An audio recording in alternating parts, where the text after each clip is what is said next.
Hello guys, আসসালামু আলাইকুম। আপনারা দেখতাছেন ওই জায়গায় একটা গাড়ি ফাইসা রয়েছে।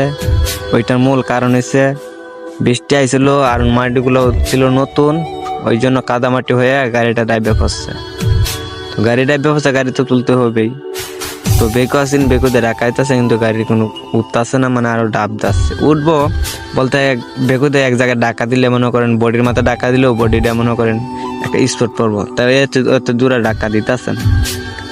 তো এই যে মাথা আগলে দিতেছে আমার বন্ধুরা আমি না করছি, বন্ধু তুই মাথা আগলে দিস না, এগুলো দিলে তোর সমস্যা হইতে পারে, যদি গাড়ি পল্টি লয় তো তুই ব্যথা পাইবি।